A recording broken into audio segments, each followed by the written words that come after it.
Olá, meu querido irmão e meu amigo. Estamos juntos mais uma vez diante da bendita e santa palavra de Deus. Esta palavra que é digna de toda a aceitação, porque é a palavra de Deus. Eu quero dar continuidade sobre as revelações de Deus, as aparições de Deus ao homem. Eu acho interessante quando a gente pode ler na Bíblia sobre Deus aparecendo ao homem, falando ao homem, interagindo com o homem. Um Deus sublime, um Deus supremo, um Deus supremamente poderoso e glorioso, mas ele desce através da sua palavra por si mesmo para falar conosco. Portanto, eu quero dar continuidade a este assunto lendo dois textos que eu acho supremamente fundamentais para o assunto que está em pauta, as revelações de Deus. Portanto, eu quero ler no Evangelho segundo João, no capítulo 1, versículos 1, 2 e 3, quando João escreveu assim: No princípio era o Verbo, e o Verbo estava com Deus, e o Verbo era Deus. Ele estava no princípio com Deus. Todas as coisas foram feitas por ele, e sem ele nada do que foi feito se fez. Eu quero ler também o versículo 14 desse capítulo. E o Verbo se fez carne e habitou entre nós, e vimos a sua glória como a glória do unigênito do Pai. Hebreus capítulo 1 também, versículo 1, escreveu o autor desta epístola. Havendo Deus antigamente falado muitas vezes e de muitas maneiras aos pais pelos profetas, nestes últimos dias nos falou pelo seu Filho. Portanto, o texto é muito claro em mostrar a interação de Deus, o interagir de Deus diretamente com o homem.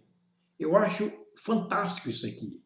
Eu acho muito interessante isso aqui, tratando-se de pessoas pecadoras como nós, pessoas caídas da graça, separadas de Deus, nós encontrarmos Deus agora buscando o homem, encontrarmos Deus agora indo atrás do homem, chamando o homem, falando com o homem, interagindo com o homem, quer dizer, procurando uma reconciliação com o homem.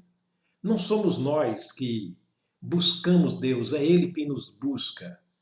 O próprio Senhor Jesus Cristo diz: vocês não me buscaram, vocês não me procuraram, vocês não me receberam, mas eu procurei, eu o levei ao meu Pai, e o meu Pai, por sua vez, lhes receberam através de mim. Isso é muito interessante. Vamos orar mais uma vez, pedindo a Deus para que Ele abra nossa mente para entendermos aqui a sua palavra e que Ele te ajude também a você abrir o seu coração para receber essa palavra santa e verdadeira.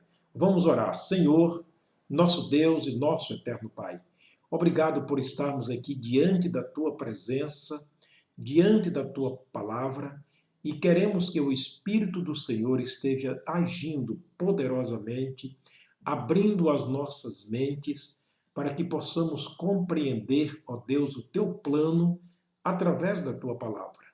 Eu oro por aquele que está me ouvindo neste momento. Abençoa a sua vida, abençoa, Deus, a sua família, abençoa o seu trabalho, conduz, ó Deus, o seu espírito através da tua palavra neste momento.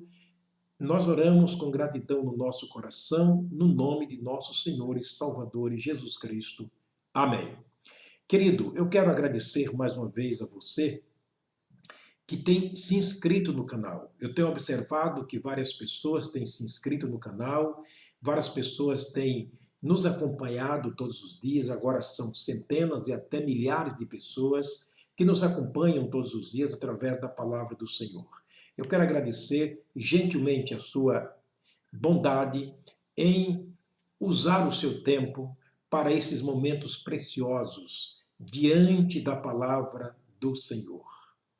As revelações de Deus. Os textos que lemos são muito claros em provarem que Deus está à busca ou à procura de nós, pecadores. Você já viu aquele cantor famoso, aquele ator ou aquela atriz famosa que num show público ele permite ser tocado pelos seus fãs, visto de perto, afagado, abraçado? Sabe que Deus, publicamente, ele declara na sua palavra, que é claro, sem comparação, porque Deus não pode se comparar a ninguém, é apenas uma ilustração simples que eu estou fazendo, mas Deus, como Deus supremo, ele vem dos céus à terra e ele publicamente, através da sua palavra, ele se permite ser conhecido, ser visto, ser tocado através da nossa fé, ser sentido pelos nossos sentimentos espirituais. Isto é fantástico, isto é gostoso. Portanto, Deus, segundo a Bíblia Sagrada, ele permite, ele quer e permite que seja conhecido por nós, sentido por nós. O profeta Oséias, no capítulo 6, verso 3, ele fala, Deus fala através do profeta Oséias: conheçamos e prossigamos em conhecer ao Senhor, porque a sua saída como a chuva serôdia é certa. Aquela chuva é fora de estação, quando de repente ela chega, alegrando a natureza. Sabe, Deus é assim. Ele é o Deus que permite ser conhecido. Ele não é o Deus que permite ser estudado, porque ele não pode ser estudado pelo homem, mas ele pode ser conhecido, ele pode ser visto pelos olhos da fé e sentido no coração. Isto realmente é muito maravilhoso. Certa vez uma criança estava usando um papagaio de papel, aquilo que nós chamamos de pipa, empinando uma pipa, e dado o tamanho da linha da sua pipa, desapareceu no espaço. E passou um crítico naquele momento, sabendo que aquela criança de 12 anos era filho de crente. Ele disse: você está olhando para cima para ver o Deus de seus pais? Aquele menino parou para responder e disse: Deus, me ajuda a dar uma resposta adequada a este homem. Na volta, ele ainda estava ali com a sua pipa e que havia desaparecido no espaço, e ele disse: já viu Deus de seus pais? Naquele gesto crítico. E ele disse: não, senhor, mas eu quero te fazer um desafio. Vem até aqui, assegure a linha aqui da minha pipa. E ele assegurou firmemente e disse: para ver o Deus de seus pais? Ele disse: não, olha para cima, está vendo alguma coisa? Ele disse: não, não estou vendo nada. Ele disse: é claro, porque a distância que está a pipa não pode ser alcançada ou vista pelos olhos humanos. E disse: meu Senhor, assim também é o Deus a quem eu sirvo. Eu não vejo, mas eu sinto aqui dentro. Ele está no meu coração. Eu posso conhecê-lo, eu posso senti-lo. Sabe, querido, é gostoso nesses tempos que nós atravessamos, de tanto pavor, de tanto medo, de tanta dor, tanta agonia, tanta incerteza, nunca se sabe qual é o próximo acontecimento, e muitas vezes é um acontecimento bombardeante que nos traz tanta tristeza e dor no coração. É tão gostoso saber que no meio de toda essa confusão está Deus, o Deus invisível, o Deus que não se pode ver, mas se pode sentir. Pode-se saber que Ele está ali, dizendo: eu estou aqui, toca-me, olha para mim e vocês serão iluminados. Olha para mim e os seus olhos se abrirão e me verão. Isso é gostoso demais. Portanto, uma pergunta que talvez o amigo esteja fazendo: mas pastor, como eu posso conhecer Deus se Deus não pode ser visto pelo ser humano? Você tem razão. Você tem razão se você estiver fazendo esse questionamento. Porque o próprio Jesus, quando esteve aqui no seu ministério, no capítulo 1, versículo 18 de João, ele diz que Deus nunca foi visto por ninguém. Ele não poderá ser visto por ninguém. Então você tem razão em questionar. Como eu posso ver ou conhecer aquilo que eu não posso ver? Porque nós conhecemos aquilo que nós apalpamos, aquilo que nós vemos. Querido, mas Deus não pode ser visto com os olhos humanos. Ele é visto pelos olhos da fé. Olha, eu quero mostrar nesta mensagem a primeira vez que Deus se revelou ao homem. Quando foi na história humana que Deus se revelou ao homem? Foi quando Deus formou o próprio homem. Você imagina comigo aqui a beleza de saber que Deus interagiu conosco, que Deus se revelou a nós, quando ele criou o primeiro homem. Está escrito em Gênesis, no capítulo 1, versículo 26, que eu costumo chamar esse texto de maquete do homem. Deus disse ao Espírito Santo, Deus disse ao seu Filho Jesus, façamos o homem à nossa imagem, à nossa semelhança. Ali estava a Trindade, no projeto que Deus criava para a criação do homem. Você chega no capítulo 2 de Gênesis, versículo 7, você vai ver este projeto sendo executado. Ele disse, Deus formou o homem. Mas ele formou o homem de que maneira? Ele formou o homem do pó da terra. Eu imagino aqui, querido, Deus pegando a argila, Deus pegando o pó da terra e formando o homem. Você já viu um oleiro? A minha mãe não era uma oleira profissional, mas ela trabalhava muito com barro, fazendo peças de barro, especialmente botijas. E eu via muitas vezes ela pegar aquele barro, amassar aquele barro, amaciar o barro, colocava água nele, preparava-o e depois de pronto, ela formava um vaso de barro lindo, maravilhoso. Sabe, querido, eu imagino Deus com as suas próprias mãos, pegando argila, pegando o pó da terra, sabe lá quem sabe usando a sua própria saliva para umedecer aquele pó, para amolecer aquele pó, para moldar um vaso como eu e você. Foi aí que Deus se revelou diretamente ao homem pela primeira vez na história da Bíblia. Deus estava se interagindo conosco. E sabe uma coisa que se descobre nesse texto? É que o homem foi feito eterno. Ele foi feito para viver sempre. Porque o texto diz que Deus soprou no homem o fôlego de vida. Isso é lindo. Quer dizer, Deus colocou em nós algo que permanece, algo que não tem fim. O homem foi feito diferentemente de toda espécie que ele criou. Tudo para que viesse a existir, ele usou o verbo haja. Para o homem, não. Ele disse façamos. E ele usou as suas próprias mãos para nos fazer. Por isso nós somos chamados criaturas de Deus e não criação. Nós somos criaturas de Deus. Olha, por isso nós temos 3 tempos no decorrer da nossa vida. Nós nascemos, nós vivemos e nós morremos. Aí você vai dizer, espera aqui, pastor, mas todos os animais também têm os 3 tempos. Até os répteis, os anfíbios, as árvores, todos eles têm os 3 tempos. Eles nascem, eles vivem, eles morrem. Eu concordo com você.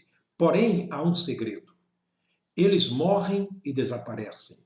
Eles morrem e são aniquilados. Já não mais existem.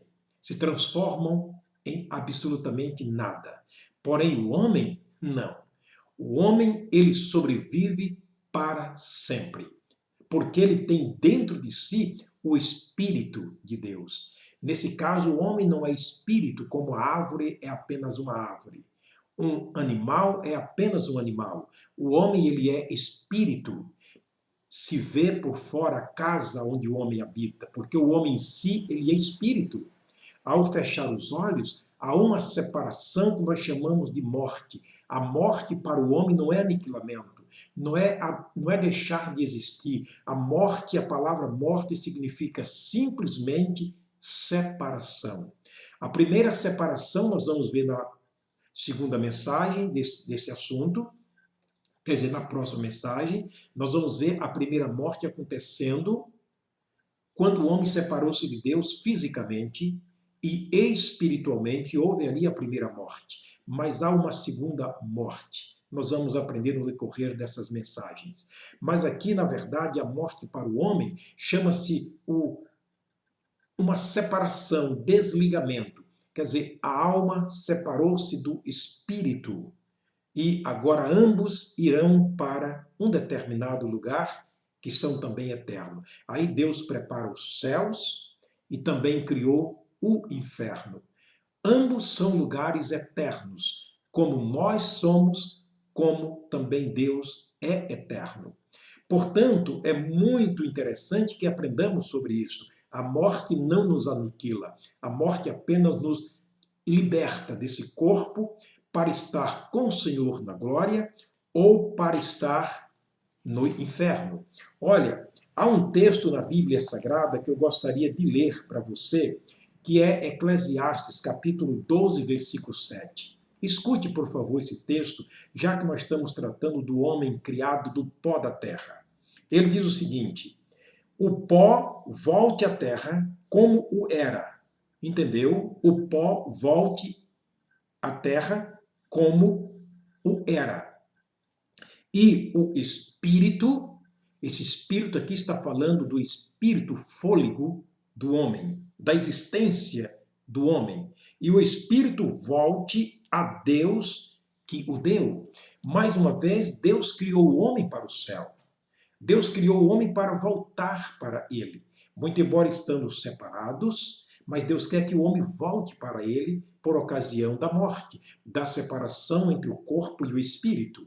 Mas é claro que nós entendemos que o homem, por desobediência, ele perdeu a oportunidade, ele perdeu a chance de ir para o céu. Aí eu quero ler um texto interessante também, que está em Lucas, no capítulo 16. Você vai ver ali com muita nitidez um homem que morreu. Você lê na sua própria Bíblia o versículo 19 ao 31, a história do rico e Lázaro. Dois homens que viveram aqui.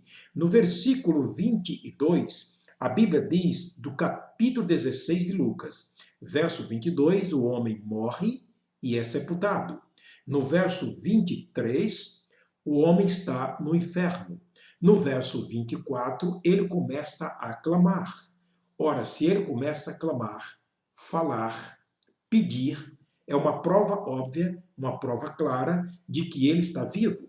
Ele não deixou de existir porque ele morreu e foi sepultado. É o que a Bíblia diz. O pó volta à terra como era, mas o espírito deve ir para Deus, deve ir para Deus. Infelizmente, nesse caso aqui, o espírito estava no inferno.